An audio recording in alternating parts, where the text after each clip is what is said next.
जी बिल्कुल, चूनिया में भी ईद उल ज़ुहा की तैयारियां अरूज पर पहुंच चुकी हैं और इस वक्त मैं मौजूद हूँ चूनिया की मवेशी मंडी में, जहां पर हमा किस्म के जानवर मौजूद हैं, बहुत ही खूबसूरत जानवर हैं। लेकिन इस मंडी में आने वाले जो ख़रीदार उनकी नज़रें जो हैं कालू और भालू पे हैं। इस वक्त भालू चीने की जो है वो ख़रीदारी जारी है। मैं कोशिश करूँगा कि जो इनकी ख़रीदारी आपको दिखाऊँ ताकि पता। जी अस्सलाम वालेकुम। बहुत ज़्यादा नहीं।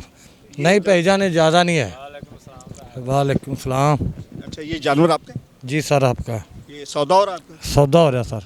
अच्छा, क्या डिमांड है आपकी? 3.5 लाख। आप खरीदें? हाँ जी, मैं ख़रीद रहा हूँ। मैंने इसको बोला है कि 2.5 लाख रुपया ले ले। जी आपका? सर कम नहीं होएगा। जानवर के हिसाब से आपने पैसे लेने हैं ना। आखिरी लास्ट जो है ना 2,75,000 रुपया दे देता हूँ। सर इतना नहीं होएगा, 10,000 कम दे दो। 3,40,000 रुपया दे दो। बहुत खर्चे हैं, पट्ठे छोले इसको खोने। आप कुछ बताएंगे? चलो ऐसे है कि आप जनाब 2,80,000 ले लें।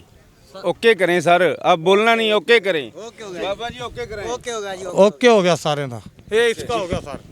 जी नाज़रीन, जैसे कि आपने देखा कि भालू चीना जो है उसका जो सौदा है 2,70,000 में हो गया है और ये वो खुशनसीब इंसान है, ये इस भालू को ले जाएंगे और अपनी सुन्नत इब्राहिमी अदा करेंगे। जी।